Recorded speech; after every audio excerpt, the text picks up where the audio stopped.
Salam sejahtera dan selamat datang sekali lagi ke channel ini Current Sphere MY. Kalau ada satu undang-undang baru yang kelihatan macam mahu membantu rakyat tetapi di sebaliknya mungkin tersembunyi agenda politik jangka panjang. Persoalannya, adakah rang undang-undang pembaharuan semula bandar ataupun RUU-PSB ini benar-benar untuk membela golongan miskin bandar ataupun ia hanyalah topeng bagi satu strategi politik yang lebih licik? Inilah isu panas yang sedang kecoh sekarang. Dan lebih mengejutkan, ada yang menuduh RUU ini sebenarnya membawa agenda tersembunyi parti DAP. Jadi, mari kita kupas, mari kita ulas bersama-sama pendedahan ini. Artikel yang akan kita bincangkan pada video kali ini adalah ditulis oleh Madzir Ibrahim, bertajuk "Ada Agenda DAP dalam Rang Undang-Undang PSB?" Nah, itulah persoalannya. Kita akan mengulas artikel ini dan menambah beberapa maklumat latar untuk sama-sama kita faham isu besar di sebalik rang undang-undang ini. Baiklah, kalau kita tengok balik, isu ini mula meletup apabila Presiden PAS Datuk Seri Tuan Ibrahim Tuan Man memberikan amaran yang cukup pedas. Kata beliau, perjuangan DAP untuk melaksanakan semula pilihan raya pihak berkuasa tempatan ataupun PBT mungkin akan tercapai kalau rang undang-undang PSB ini diluluskan. Kedengaran macam benda teknikal, tetapi kalau kita faham maksud tersiratnya, ia sebenarnya melibatkan kuasa politik dan penguasaan bandar dalam jangka masa panjang. Selepas itu, Presiden Putra pula, Datuk Dr. Ibrahim Ali, pun menambah minyak. Beliau berkata rang undang-undang ini ibarat senjata moden pengusiran senyap yang boleh bagi kuasa luar biasa kepada pemaju untuk menghalau rakyat kecil keluar dari bandar. Senjata moden, katanya sahabat-sahabat semua. Bunyi macam filem science fiction, tetapi inilah amaran keras yang beliau lontarkan.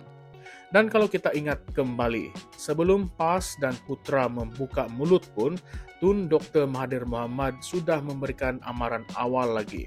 Pada Mac 2023 melalui proklamasi orang Melayu, Mahathir mengisyaratkan tentang usaha menyusun semula demografi bandar.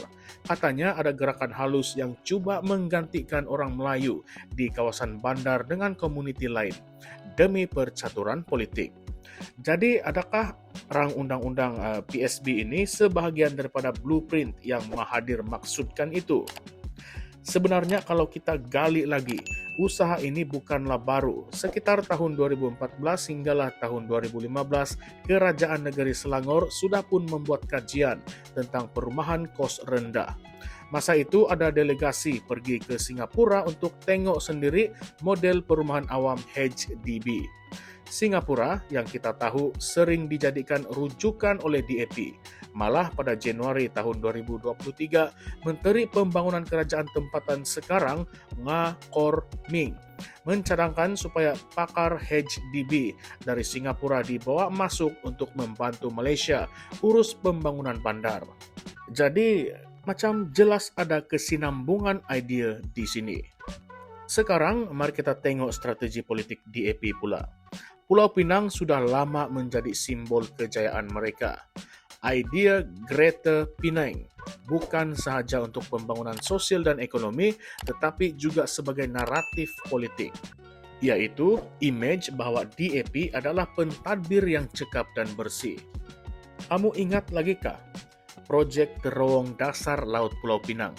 Bukan sekadar pembangunan, tetapi juga legasi politik yang ingin menyaingi rekod pembangunan era Mahathir. Kedudukan kerusi parlimen DAP banyak tertumpuk di kawasan bandar dan separa bandar di pantai barat Semenanjung.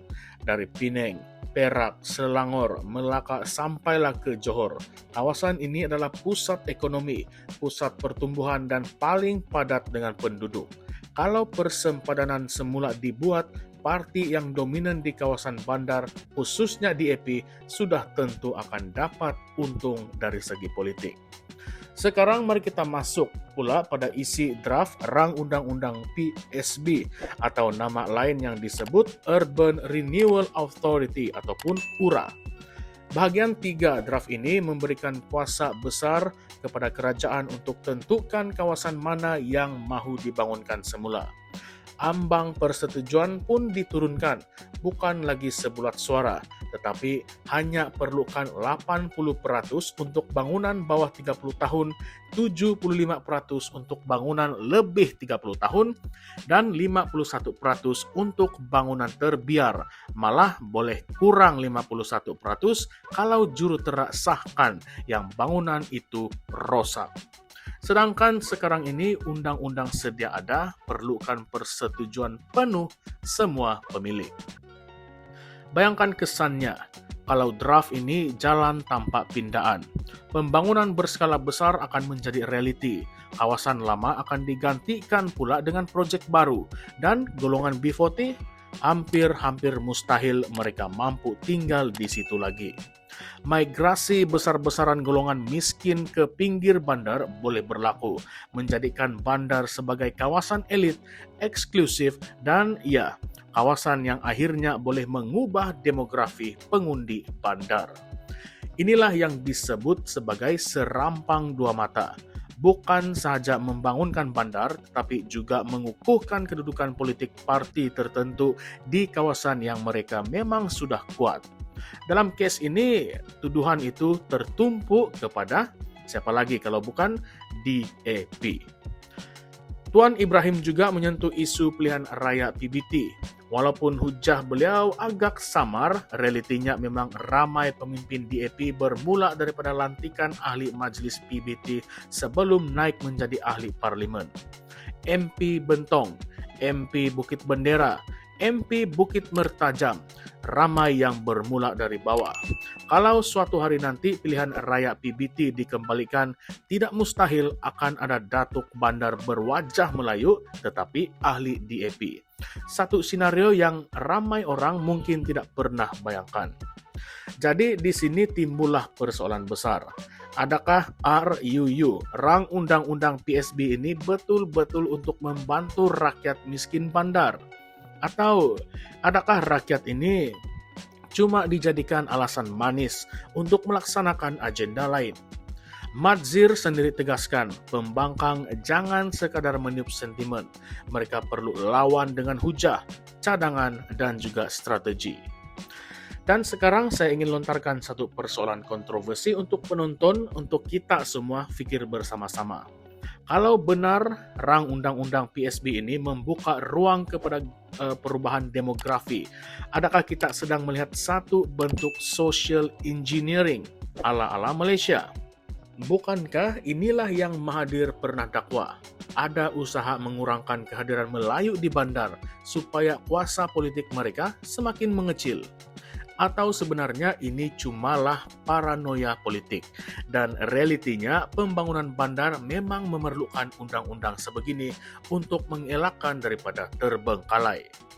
Soalan yang kedua, kalau benar pilihan raya PBT dikembalikan melalui ruang yang dibuka oleh rang undang-undang ini, siapa yang paling untung?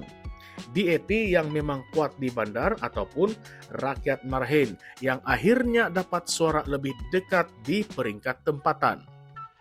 Dan akhir sekali, adakah mungkin rang undang-undang ini adalah perangkap politik yang sedang digerakkan secara perlahan-lahan?